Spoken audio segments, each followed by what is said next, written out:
Hello everyone, welcome to Studygram channel. आइए आज देखते हैं टीएसटी पीएसटी एग्जाम 2025 के कुछ सिलेक्शन टेस्ट यानी आने वाले जो प्रश्न हैं उसी से जो है मॉक टेस्ट को देखेंगे। और जो हिंदी के आज हम व्याकरण और साहित्य के कुछ महत्वपूर्ण प्रश्नों को देखेंगे। और ये टीएसटी पीएसटी के साथ साथ जो है अन्य एग्जाम के लिए भी महत्वपूर्ण होगा। तो इसके हम ऑप्शन जो 4 ऑप्शन है उसको भी हम व्याख्यात्मक रूप से जानेंगे। तो आइए देखते हैं 46 प्रश्न है कि आडंबर बहुत किंतु वास्तविक, आडंबर बहुत किंतु वास्तविकता कुछ नहीं है, नहीं के लिए सही लोकोक्ति पूछा कौन सा होगा। तो लोकोक्ति के ये प्रश्न है। तो प्रश्न लोकोक्ति के विलोम के पर्यायवाची के प्रश्न पूछे जाते हैं टीएसटी पीएसटी एग्जाम में, और भी जो है अन्य एग्जाम के लिए भी पूछे जाते हैं ऐसे। तो इसका जो सही लोकोक्ति वाला यानी कि सही ऑप्शन कौन सा होगा 46 का, तो इसका जो सही आंसर है वो बी वाला सही होगा, यानी ऊंची दुकान फीका पकवान। इसका मतलब यही होता है कि आडंबर बहुत किंतु वास्तविकता यानी सच्चाई कुछ भी नहीं है। तो इसका बी वाला ऑप्शन बिल्कुल सही होगा।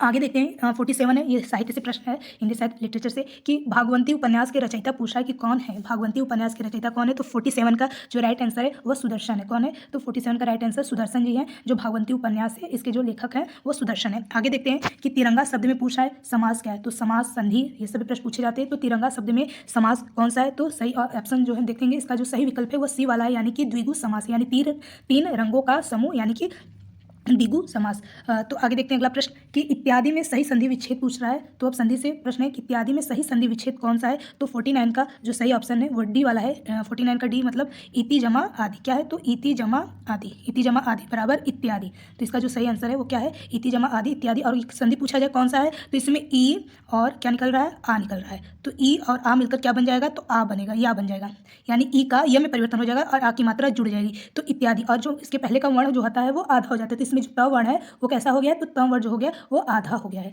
तो इस तरह से जो ई का य में परिवर्तन, उ का व में, री का र में, तो यड़ संधि में ऐसे पर संवर्ण संधि में आते हैं। तो इसका सही ऑप्शन जो होगा डी वाला होगा। अगर संधि पूछा जाए तो कौन सा संधि होगा, तो यण संधि होगा इसमें। अगला प्रश्न देखते हैं कि वर्णमाला किसे कहेंगे। प्रश्न इजी सा है, आसान प्रश्न है कि वर्णमाला पूछा है किसे कहते हैं। शब्द के समूह के, वर्ण के संकलन को, शब्द गणना को, वर्ण के व्यवस्थित समूह को। तो इसका सही ऑप्शन तो डी वाला ही होगा, यानी वर्णों की जो व्यवस्थित समूहों को क्या कहा जाता है, तो वर्णमाला कहते हैं। तो 50 का डी ऑप्शन सीधा सीधा उत्तर निकल रहा है। आगे देखते हैं, पूछा है मालती माधव के रचनाकार। अब ये संस्कृत साहित्य से भी कुछ 15, 20, 25 प्रश्न पूछे जाते हैं। तो मालती माधव के रचनाकार पूछे कौन है। तो 51 का जो सही ऑप्शन है वो डी है, यानी भवभूति जी है। 51 का सही ऑप्शन क्या है, डी, यानी भवभूति जो है मालती माधव की इनकी रचना है। इसके अलावा और भी इनकी रचना है भवभूति जी की, जैसे उत्तरामचरितम है, महावीर चरितम है, तो किरातार्जुनीयम भी भवभूति जी का है। तो इस तरह से उत्तरामचरितम मालती माधव और किरातार्जुनीयम, महावीर चरितम इनकी प्रमुख जो है रचनाएं हैं। आगे देखते हैं कालिदास का भी देख लेते हैं। जैसे कालिदास की इनकी प्रमुख रचनाएं हैं कि जैसे रघुवंश है, अभिज्ञान शाकुंतलम है, कुमार संभवम है, मेघदूतम है, ऋतु संहार, विक्रमोर्वशीयम, मालविकाग्निमग्धम, इनके जो प्रमुख रचनाएं हैं इनका, तो कालिदास जी का। आगे देखते हैं उदय उदित गिरिमंच पर रघुवर बाल पतंग विकसे विकसे संत सरोज सब हर्षे लोचन भृंग। उपयुक्त पंक्तियों में पूछा कौन सा अलंकार है। छोटा करते थे थोड़ा सा, पूछा इसमें कौन सा अलंकार है। तो इसमें अलंकार पूछा, तो 52 का 52 का जो सही ऑप्शन है वह बी वाला होगा, यानी कि रूपक अलंकार है। यानी जहाँ पर उपमेय उपमा का भेद रहित आरोप लगाया जाता है तो वहाँ पर रूपक अलंकार होता है। क्या होता है, तो जब उपमेय और उपमान का, यानी जिससे उसकी समानता की जा रही, जिससे समानता करने वाला है, तो रूपक अलंकार के अंतर्गत है, यानी भेद रहित आरोप, यानी उसी का रूप दे दिया जाता है। तो यहाँ पर रूपक अलंकार सीधा उत्तर होगा। तो 52 का बी वाला ऑप्शन सही होगा। यानी कह सकते हैं कि जहाँ पर उपमेय अप्रस्तुत हो और उपमान अप्रस्तुत हो का जो भेद रहित आरोप लगता है, रूपक अलंकार होता है। इस तरह से यहाँ पर जो है आरोप लग रहा है, यानी कि रघुवर यानी जो राम जी हैं, और उदित उदय गिरी मंच पर, और जो उदित मतलब जो उदय यानी जो सूर्य उदय हो रहा है, तो वो किस तरह से लग रहा है, रघुवर बाल पतंग, मतलब रघुवर श्री राम की तरह जो है वो चमक रहे हैं। तो इस तरह से दोनों का रूप एक जैसा बता दिया गया है, इसलिए रूपक अलंकार होगा। तो बी ऑप्शन बिल्कुल सही होगा। अगला प्रश्न देखते हैं, राष्ट्रीय काव्य धारा किस कवि को एक भारतीय आत्मा कहकर संबोधित किया गया।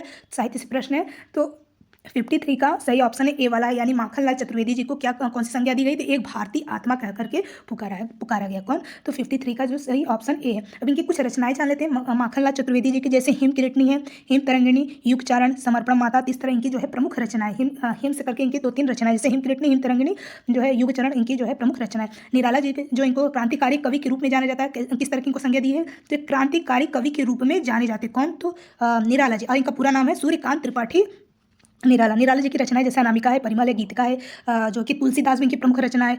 नवीन जी का देख लेते हैं। इनका जो उपनाम है नवीन है, इनका पूरा नाम बालकृष्ण शर्मा है। इनकी जो रचनाएं जैसे कुमकुम है, उर्मिला है, अपलक है, रश्मि रेखा, इस तरह से इनकी प्रमुख रचनाएं। सुभद्रा कुमार चौहान कवित्री के रूप में जानी जाती है। इनका जैसे मुकुल है, जलियांवाला बाग हत्याकांड, इनकी प्रमुख जो है कविता है। तो ये प्रमुख जो है काव्य के अंतर्गत यहाँ बहुत सारी इन्होंने कविताएं लिखी है, तो इसलिए कवित्री के रूप में जानी गई। अगला प्रश्न देखते हैं, 53 हो गया। अब आगे देखते हैं कि 54 पूछ रहा है कि निम्नलिखित शुद्ध वर्तनी का चयन पूछा है कि निम्नलिखित में कौन सा जो है शुद्ध यानी सही लिखा गया, यानी कौन सा शब्द जो है सही रूप से लिखा गया है। तो 54 का जो सही ऑप्शन है कवित्री पूछा किस तरह से सही लिखा जाएगा। तो इसमें जो कवित्री है मतलब ए वाला देख लेते तो सीधे सीधे क्या है, गलत है, यानी कवियत्री, ये तो गलत है। बी वाला भी बिल्कुल गलत है, यानी कवित्री लिख दिया, या तो लिखा ही नहीं। और इसमें ये भी सही, ये भी गलत है, कवियत्री भी गलत है। इसमें सही क्या है, तो डी वाला बिल्कुल सही है, यानी कवित्री, यानी कव पूरा लिखा जाएगा, फिर इत्री पे छोटी मात्रा, फिर पर बड़ी की मात्रा। तो इस तरह से कवित्री जो है शुद्ध वर्तनीय है। अगला प्रश्न देखते हैं। अगला प्रश्न है कि जो तुम्हार अनुशासन पाओ कुंदक एवं ब्रह्मांड उठाओ, कांचो घट डारो फोरी, रोको मेरु मुलक जिम तोरी। तब इसमें रस पूछा है, कौन सा रस होता है, यानी काव्य को पढ़ने से जो भी आनंद की अनुभूति होती है उसी को रस कहते हैं। तो रस इसमें पंक्ति में कौन सा रस की बात हो रही, वीर की, रौद्र की, हास्य का, अद्भुत का। सबका सीधे जो है हम स्थायी भाव दे लेते हैं। जैसे वीर का स्थायी भाव जानते हैं क्या होता है, तो सबसे पहले वीर का उत्साह स्थायी भाव होता है, तो जो है स्थायी भाव भी पूछा जाता है रसों का। रौद्र का क्या होता है, रौद्र का हो जाता है क्रोध, रौद्र का स्थायी भाव क्या होता है, तो क्रोध होता है। हास्य का हास हो जाएगा, और अद्भुत का क्या हो जाएगा, विस्मय, विस्मय यानी कि आश्चर्य होता है। तो इस तरह से इसके कुछ प्रमुख रस होते हैं। तो इसमें पूछा इसमें कौन सा रस है, तो 55 का जो सही ऑप्शन है वो बी वाला सही है, यानी रौद्र रस, यानी क्रोध की इसमें बात हो रही है कि जो तुम्हारा अनुशासन है कंदुक यहाँ ब्रह्मांड, यानी कि यहाँ पर जो है कंदुक यानी जो सोने यहाँ लोग ब्रह्मांड को उठाते हैं। तो इस तरह से इसमें जो है क्रोध की बातें की जा रही है, यानी क्रोधपूर्वक जो है बातें हो रही है। तो ये एक तरह से इसको हम बोल सकते हैं कि एक चौपाई के रूप में देखा गया है, यानी छंद पूछा जाए तो कौन सा छंद है, तो ये चौपाई है। चौपाई मतलब इसमें 4 छंद, इसमें 16 मात्राएं होती हैं, तो ये चौपाई के रूप में जाना गया है। और रस पूछा जाए तो इसमें क्रोध यानी रौद्र रस है। और पूछा जाए मतलब कि इसमें जो जिस तरह की चेष्टाएं होती हैं, जैसे आंखें लाल हो जाते हैं, दांत पीसते, होठ काटना, इस तरह से अस्त्र रस उठाना, तो इस तरह से इसमें क्रोध में जो है भाव दिखाई देते हैं। तो इसका सही ऑप्शन बी वाला सही होगा। अगला प्रश्न देखते हैं कि विस्मय या आश्चर्य किस रस का स्थायी भाव, तभी हमने 55 नहीं देखा था कौन सा है, तो विस्मय आश्चर्य किसका होता है, तो अद्भुत रस का होता है, यानी सी वाला बिल्कुल सही है। अगला देखते हैं शिव शंभू के चिट्ठे के लेखक तो पूछा कौन है, तो 57 का जो सही ऑप्शन कौन है, बाल मुकुंद गुप्त जी हैं शिव शंभू चिट्ठे के लेखक। तो बाल मुकुंद गुप्त जो है वो हिंदी साहित्य में शिव शंभू के चिट्ठे के लिए ही जाने जाते हैं, यानी प्रसिद्ध रूप है।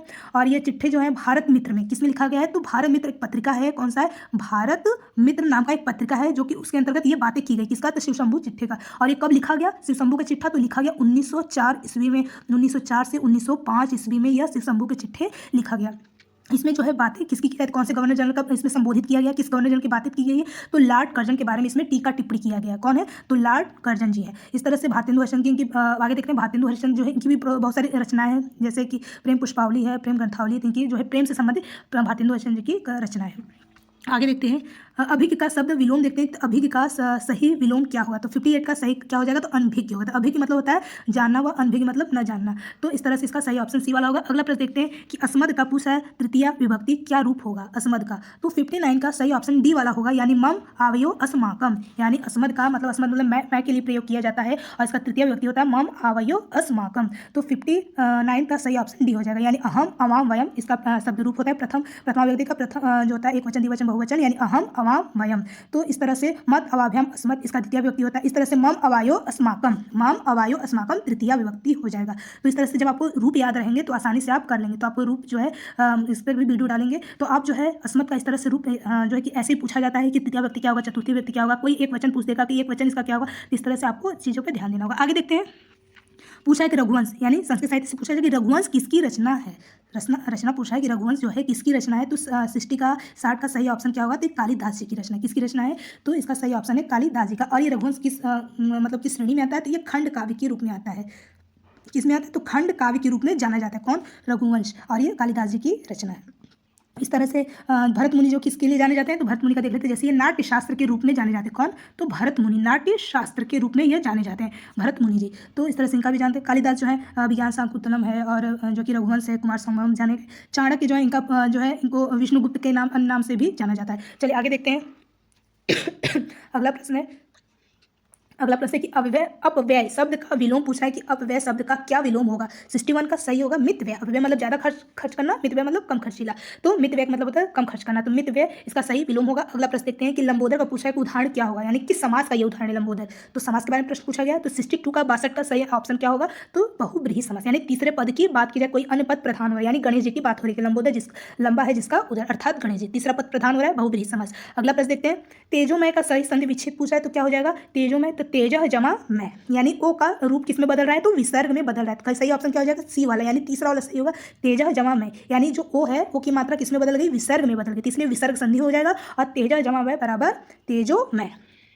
आगे देखते हैं हिंदी साहित्य में पूछा है निम्नलिखित पंक्तियां किसके द्वारा लिखी गई है। जतपि सुजाति सुलक्षणी सुवर्ण सरस सुवृत भूषण दिनु न विराजी कविता वनिता मित। तो ये पूछ रहा है 64 में कि यह जो है पंक्तियां किसने लिखी है, किस जो है साहित्यकार ने लिखी है, किसने लिखी है। तो 64 का जो सही ऑप्शन है वो क्या होगा। 64 का इसमें सही ऑप्शन है जो कि बी वाला लग रहा है, यानी केशवदास जी होंगे। 64 का सही ऑप्शन बी वाला यानी केशवदास जी जो है ये सही ऑप्शन है। केशवदास जी ने कहा है कि जतपि सुजति सुलक्षणी सुवर्ण सरस सुवृत भूषण दिनु विराजी कविता वनिता मित। तो ये जो है प्रमुख पंक्तियां जो है केशवदास जी द्वारा लिखी गई हैं। आगे देखते हैं 64 अगला प्रश्न देखते हैं 65 का जो सही ऑप्शन है। अरे प्रश्न देखते हैं 65 का रमा शब्द के रूप में सप्तमी विभक्ति का बहुवचन क्या हो सकता है। तो रमा जो कि स्त्रीलिंग के लिए पूछ रहा है, अकारांत आ के जो है अकारांत में पूछ रहा है, तो उसमें रमा शब्द यानी कि बालिका की तरह रूप चलेगा। तो रमा शब्द में पूछा सप्तमी विभक्ति का बहुवचन, केवल एक ही के बारे में बात पूछ रहा है, बहुवचन तीनों वचन के बारे में बात नहीं हो रहा है, तो केवल बहुवचन यानी एक ही के बारे में बात हो रहा है। तो कौन सा इसमें होगा रमा शब्द का। तो 65 का जो सही ऑप्शन है वो होगा रमासु, यानी रमासु इसका सही ऑप्शन होगा, यानी रमाणाम होगा। रमा शब्द का रमाणाम इसका षष्ठी वचन का बहुवचन हो जाएगा।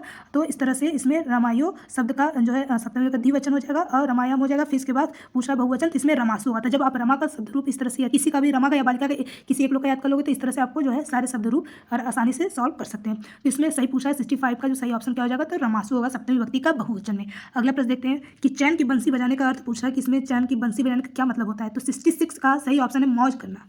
बिल्कुल 66 का सही अर्थ क्या होगा, चैन की बंसी बजाना मतलब मौज करना, यानी मौज मस्त में रहना एकदम। तो सही ऑप्शन बी वाला होगा। अगला प्रश्न देखते हैं इनमें से एक किस शब्द के पर्यायवाची पूछा गलत है। तो कौन सा गलत है पूछा है, यानी सही जो रहेगा उसको हम अलग करेंगे और जो गलत रहेगा वो अलग हो जाएगा। यानी सबसे पहले हम देखते हैं कमल का।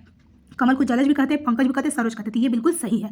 पुष्प कुसुम फूल सुमन ये भी कहते हैं, यानी पुष्प हम कुसुम फूल सुमन के नाम से जानते थे। ये भी बिल्कुल सही होगा, यानी ये भी ऑप्शन नहीं हो सकता। सरस्वती को गीरा भारती वीणा भी कहते हैं। तो 67 का जो सही ऑप्शन होगा, तो इसमें सरस्वती को गीरा यानी सरस्वती को गीरा भी नाम से भी जाना जाता है, उपनाम भारती भी कहा जाता है। और वाणी, क्योंकि वाणी जो है वाणी कह सकते हैं या वीणा कुछ भी, तो जो है वाणी मतलब उनकी जो आवाज़ कोयल की तरह है, तो इस तरह से उनकी जो वाणी भी प्रिय होती है। तो सरस्वती को वाणी भी कहते हैं या वीणा भी कहते हैं। तो ये भी बिल्कुल सही लग रहा है। सूर्य को दिवस याम वासर भी कहते हैं। तो इसमें यही जो है गलत लग रहा है। अब दिवस सूर्य को नहीं कहते बल्कि दिवस दिन को कहते हैं। तो इसमें जो 67 का सही गलत ऑप्शन है वो डी होगा, क्योंकि सूर्य को दिवस के रूप में नहीं जानते हैं।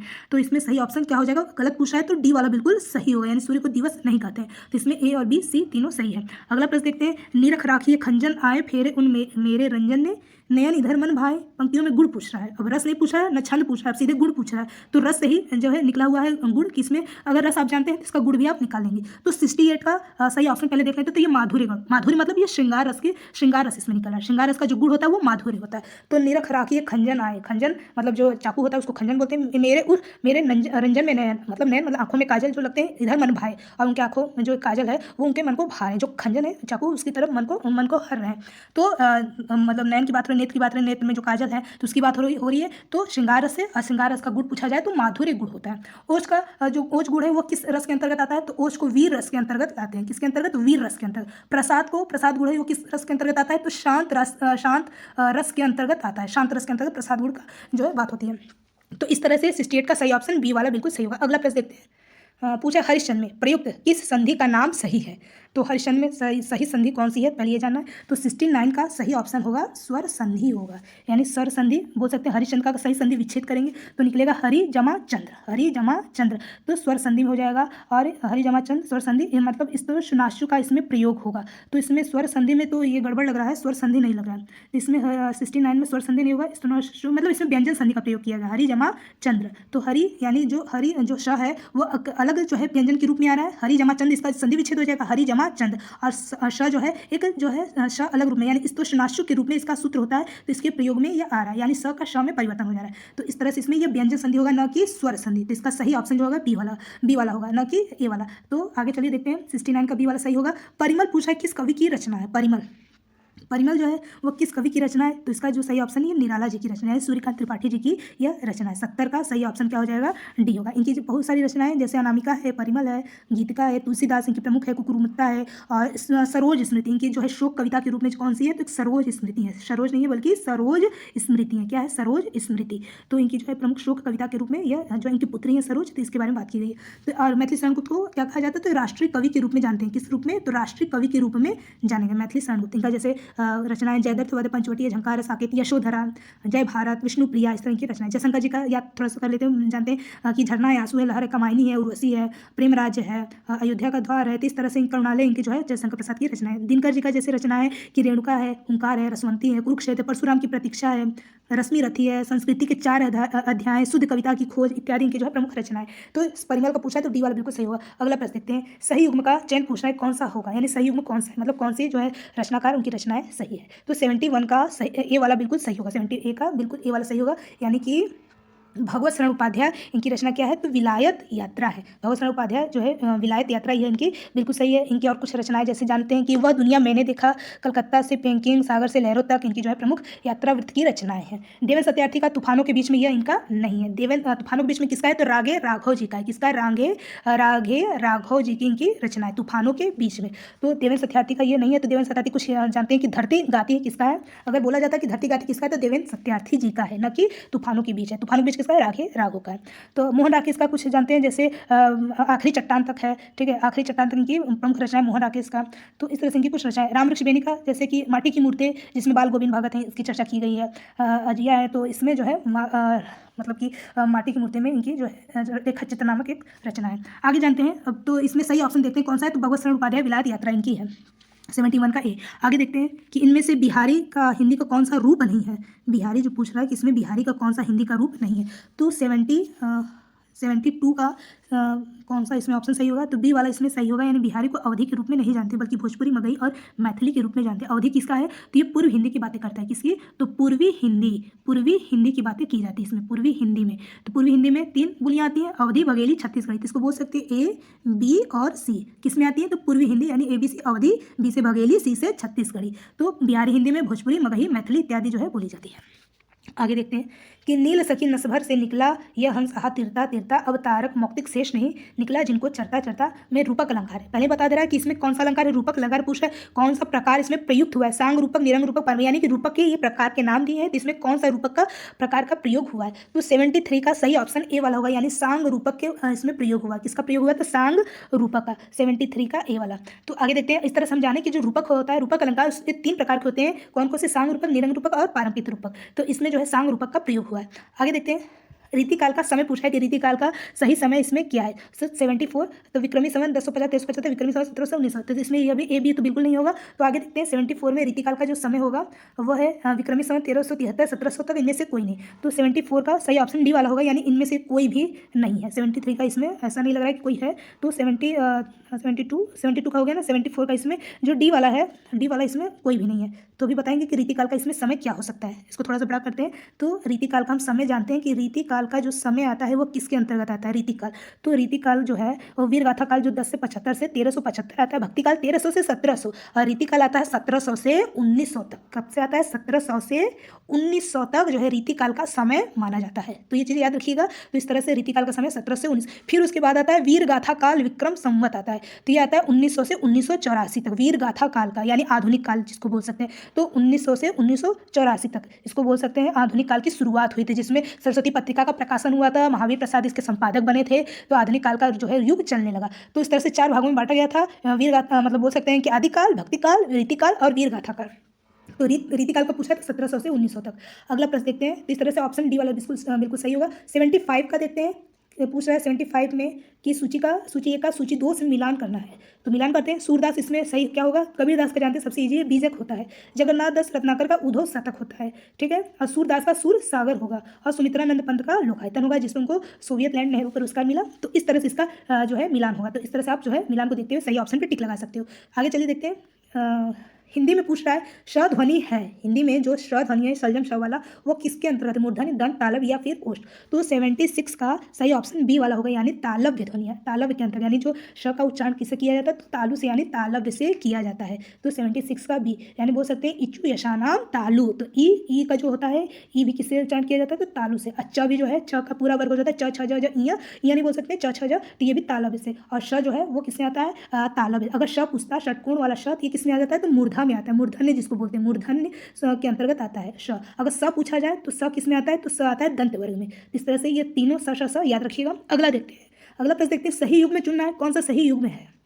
तो सही युग्म 77 का। तो पश्चिमी हिंदी में क्या खड़ी बोली आती है? बिल्कुल सही, पश्चिमी हिंदी में खड़ी बोली तो आती है। तो इसमें सही युग्म पूछ रहा है 77 का। तो पूर्वी हिंदी को जो है गढ़वाली कहते हैं, पहाड़ी हिंदी को बघेली, ये तो गलत लग रहा है, बघेली तो पूर्वी हिंदी में आता है, बिहारी हिंदी में मारवाड़ी भी नहीं आता है, और पश्चिमी हिंदी में जो है खड़ी बोली और कौरवी ये भी आता है इसमें। तो इसमें सही युग्म में तो ए वाला लग रहा है, पूर्वी हिंदी में गढ़वाली नहीं आता है। तो 77 का जो सही ऑप्शन है वो ए वाला ही होगा, यानी पश्चिमी हिंदी में जो है खड़ी बोली आती है, कौरवी आती है। तो ये आती है। पूर्वी हिंदी में तो बताया गया था कि अभी ए, बी और सी आता है, यानी अवधी, बघेली और छत्तीसगढ़ी आता है। तो इस तरह से 77 का जो सही ऑप्शन होगा सी वाला बिल्कुल सही होगा, यानी पश्चिमी हिंदी में जैसे हम खड़ी बोली को हम अन्य नाम कौरवी कहते हैं, ठीक है। ब्रज भाषा भी इसमें आता है। खड़ी पश्चिमी हिंदी में कौन कौन सी भाषा आती है? तो ब्रज भाषा भी इसी में प्रयोग किया जाता है। ब्रज भाषा इसमें हरियाणवी, बुंदेली, कन्नौजी सब चीज़ें आती है। पूर्वी हिंदी बताया अवधी, बघेली, छत्तीसगढ़ी, ठीक है। पहाड़ी हिंदी जो है वो पहाड़ी हिंदी में जो है कि पश्चिमी पहाड़ी, मध्यवर्ती पहाड़ी, ये सब आती है। बिहारी में बताया गया था कि इसमें जो है बिहारी में क्या आता है? तो मगही, भोजपुरी, मगही आता है और भोजपुरी आता है, मगही और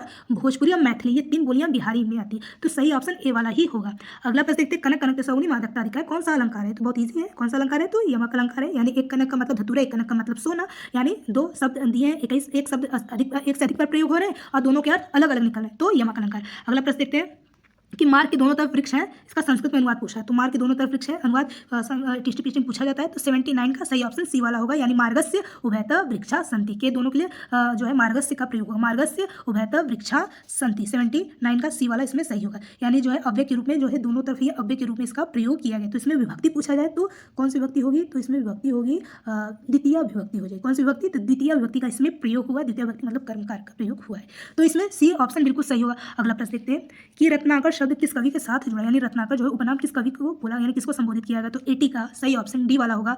डी वाला मतलब कि रत्नाकर जो है जगन्नाथ, एटी का डी नहीं बल्कि बी वाला होगा, माफ कीजिएगा। तो एटी का जो है बी वाला, यानी जगन्नाथ दास रत्नाकर इनका पूरा नाम है। तो एटी का जो सही ऑप्शन है बी होगा, यानी रत्नाकर जी को जगन्नाथ को जो है संबोधित करके कहा जाता है। इनको अब्र नाम से भी जाना जाता है। एक नाम और याद रखिएगा, जगन्नाथ जी को रत्नाकर का उपनाम तो दिया गया, इनको और एक नाम और दिया गया जिसका नाम क्या है? अब्र। इनको अब्र भी कहा जाता है, यानी अब्र की भी इनको संज्ञा दी गई, यानी उर्दू शब्द है अब्र, तो इनको जो है उर्दू में भी कहा जाता है। तो इस तरह से इनको कहा जाता है। बद्रीनारायण चौधरी प्रेमघन, ये भी नाम जानते होंगे। बद्रीनारायण चौधरी प्रेमघन को रसा के नाम से जो है इनको संज्ञा दी। किस नाम से? तो रसा के नाम से इनको संज्ञा दी गई है। हरिश्चंद्र, यानी कि भारतेंदु हरिश्चंद्र के बारे में बात हो रही है, तो हरिश्चंद्र का पूरा नाम भारतेंदु हरिश्चंद्र। तो इस तरह से इनको जो है उपनाम याद रखिएगा। रत्नाकर को जगन्नाथ, इनका जो अन्य उपनाम है अब्र। बद्रीनारायण चौधरी प्रेमघन का जो अन्य उपनाम है वो क्या है? रसा। इनको प्रेमघन कहा जाता है। तो इस तरह से इनका पूरा नाम बद्रीनारायण चौधरी प्रेमघन। और कौन सी संज्ञा दी गई है? तो रसा, एक उर्दू शब्द होता है, अब्र भी है और रसा भी। तो इस तरह से सही ऑप्शन बी वाला ही होगा, बी वाला।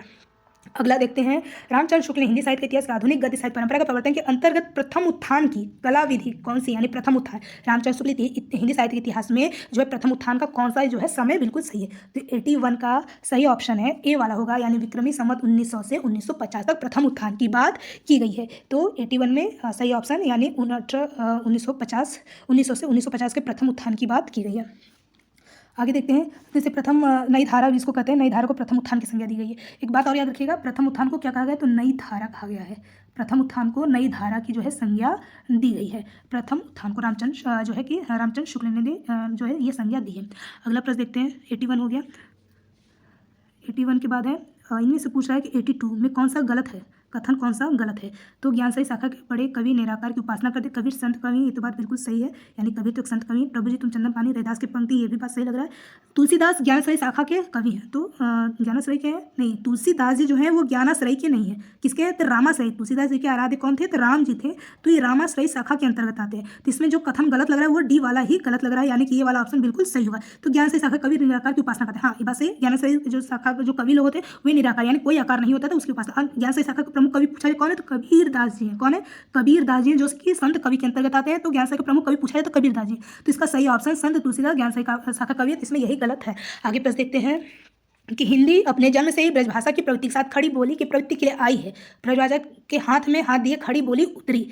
तो 83 में ये जो बातें हैं ये कथन है किसका है? तो 83 का जो सही ऑप्शन है वो बी वाला है, यानी ये बातें किसने कहा है? तो रामचंद्र शुक्ल, जो कि आलोचना के रूप में भी जाने जाते हैं, यानी आलोचना करते हैं, तो इन्होंने ही कहा है ये बातें। अगला प्रश्न देखते हैं, जयशंकर प्रसाद की कामायनी पूछ रहे कि भाषा क्या है? कामायनी इनका महाकाव्य है। जयशंकर प्रसाद की कामायनी क्या है, तो महाकाव्य के अंतर्गत आता है। किस काव्य के अंतर्गत, तो महाकाव्य के अंतर्गत कामायनी आता है। इसमें सर्ग पूछा जाए तो कितने कुल सर्ग है, तो 15 सर्ग है। कामायनी में कुल कितने सर्ग हैं, तो 15 सर्ग है। अगर कामायनी का अंतिम सर्ग पूछा जाए तो क्या हो जाएगा, आनंद। कामायनी का अंतिम सर्ग क्या है, तो आनंद है। तो इस तरह से 84 का देखते हैं कौन सा ऑप्शन इसमें सही होगा। तो खड़ी बोली के रूप में जाना गया, यानी जयशंकर प्रसाद की जो महाकाव्य कामायनी की भाषा मुख्य क्या है, तो खड़ी बोली, जिसका अन्य नाम क्या बोला गया, तो कौरवी है। अन्य नाम क्या है, तो कौरवी है। अगला प्रश्न की तरफ बढ़ते हैं। रंग में भंग नामक कृति के रचयिता पूछा कौन है, तो 85 का सी, यानी कि कौन है, मैथिली शरण गुप्त जी है। यानी गुप्त जी, जिसको राष्ट्रीय कवि के नाम से भी जाना जाता है इनको। तो साकेत है इनकी जो है रचनाएं, जो साकेत है, उर्मिला है। साकेत में उर्मिला जो कि नायिका के रूप में जानी गई है। तो इस तरह से इनकी प्रमुख रचना है। रंग में भंग है इनका, तो रंग में भंग इनका है। यशोधरा भी है, यशोधरा जो कि किसकी पत्नी रहती है, गौतम बुद्ध की। तो इस तरह से बात हुआ। तो आगे देखते हैं, पूछा है केशवदास की रचना कौन सी नहीं है, तो नहीं है तो एक सेकेंड, केशवदास की रचना कौन सी नहीं, तो रामचंद्र भी है। विज्ञान पंक्ति नहीं, विज्ञान गीता होती है। तो इसमें यही लग रहा है। कवि प्रिया भी है। भाषा भूषण नहीं लग रहा है, तो विज्ञान पंक्ति नहीं होती, विज्ञान गीता इसको कर लेते हैं, ठीक है ना। विज्ञान गीता तो रामचंद्र केशवदास जी का है, रामचंद्र का भी कवि प्रिया। तो कौन सा नहीं है, तो भाषा भूषण नहीं है। भाषा भूषण किसका है, तो जसवंत सिंह जी का है। किसका है ये, तो जसवंत सिंह जी का है। तो पूछ रहा नहीं है, तो सही ऑप्शन डी वाला ही होगा। अगला प्रश्न देखते हैं। वैदेही वनवास लेखक का नाम पूछा कौन सा है, तो वैदेही वनवास, इसको थोड़ा छोटा करते हैं। वैदेही वनवास किसका है, तो वैदेही वनवास है अयोध्या सिंह उपाध्याय जी का। इनका उपनाम है हरियोध। तो इस तरह से अयोध्या सिंह उपाध्याय इनका रचना है वैदेही वनवास। इनका प्रिय प्रवास है, जो कि प्रथम खड़ी बोली के रूप में लिखा गया। प्रिय प्रवास चीज़ें याद रखिएगा। आगे देखते हैं। मिश्र बंधु विनोद नामक हिंदी साहित्य लेखकों का नाम है, कौन का नाम है मिश्र बंधु विनोद के अंतर्गत, तो इसमें 88 का सही ऑप्शन कौन सा है, सीधे देख लेते हैं कि मिश्र बंधु विनोद में कौन कौन से 3 लोगों का नाम आता है। तो 88 का सही ऑप्शन बी वाला ही होगा। बी वाला मतलब कि गणेश बिहारी मिश्र जी आते हैं, श्याम बिहारी, सुखदेव बिहारी मिश्र। तो ये मिश्र बंधु विनोद के अंदर ये 3 मिश्र आते हैं। कौन कौन, गणेश जी, श्याम जी और सुखदेव। इस तरह से तीनों लोग का नाम याद रखिएगा, गणेश जी, श्याम जी का और सुखदेव जी का। आगे देखते हैं। समय के आरोही क्रम में कौन सी रचना पहले आई है। अब ये जो 4 रचनाएं दी सबसे पूछा कि इनमें से कौन सी रचना पहले लिखी गई है। तो 89 का जो सही ऑप्शन होगा, 89 का ए वाला होगा। 89 का ए मतलब कि अंधेर नगरी होगा, जो कि सबसे पहले लिखा गया है। मतलब इस ए बी सी जो डी सी और बी के पहले ये रचना लिखी है, अंधेर नगरी। अभी अंधेर नगरी जान लेते किसका है, तो अंधेर नगरी है हरिश्चंद्र जी का है। भारतेंदु हरिश्चंद्र जी की ये रचना है। भारतेंदु हरिश्चंद्र की ये रचना 89 का जो है ए वाला। तो इनका भारत जननी है, ठीक है। अभी याद कर लेते हैं, भारत जननी है, वैदेही हिंसा हिंसा न भवती जो है इनकी रचना है। श्री चंदावली है, विषय विषमोद्यम है, और भारत दुर्दशा की प्रमुख रचना है भारतेंदु हरिश्चंद्र जी का। तो इस तरह से इनके कुछ नाटक है, प्रमुख नाटक है। आगे देख लेते हैं। अब ये जो त्याग पत्र है, त्याग पत्र किसका है, तो ये है जैनेन्द्र जी का है। त्याग पत्र किसका है, तो जैनेन्द्र जी का है। किसका है, जैनेन्द्र का। जैनेन्द्र की और भी रचना है, जैसे कि त्याग पत्र है, परख है, सुनीता है, कल्याणी है, सुखद है। तो इस तरह से इनकी प्रमुख रचना है, ठीक है। आगे देखते हैं। आत्मनेपद, ये पूछ रहा है कि आत्मनेपद किसका है, तो ये अज्ञेय जी की रचना है। किसका है, तो अज्ञेय जी की ये रचना है। किसका है, अज्ञेय जी का ये आत्मनेपद है। तुम चंद्र हम पानी किसका है, विद्यानिवास मिश्र जी का। ये किसका है, तो विद्यानिवास मिश्र जी का रचना है। तो सबसे पहले कौन सी लिखिएगा, अंधेर नगरी ही लिखी गई। अगला प्रश्न देखते हैं 90, और ये अंतिम प्रश्न होगा। आज हमने कुल जो है 45 प्रश्नों को देखा है। तो ऐसे प्रश्नों को हम जो है डेली एक मॉक टेस्ट के रूप में लेकर आएंगे, जो कि इस हमारे एग्जाम में भी जो है अच्छी तैयारी होगी। तो इसका देखते हैं क्वेश्चन क्या है। प्रश्न कि उत्साह का पूछा विशेषण क्या होगा। विशेषण संज्ञा सर्वनाम विशेषता बताने वाले विशेषण कहते हैं। तो इसका सही ऑप्शन 90 का जो सही ऑप्शन क्या होगा, 90 का तो बी वाला होगा, यानी उत्साहित ही सही होगा। उत्साह का विशेषण किसको कहेंगे, तो उत्साहित को बोलते हैं, यानी उत्साह का उत्साहित होना।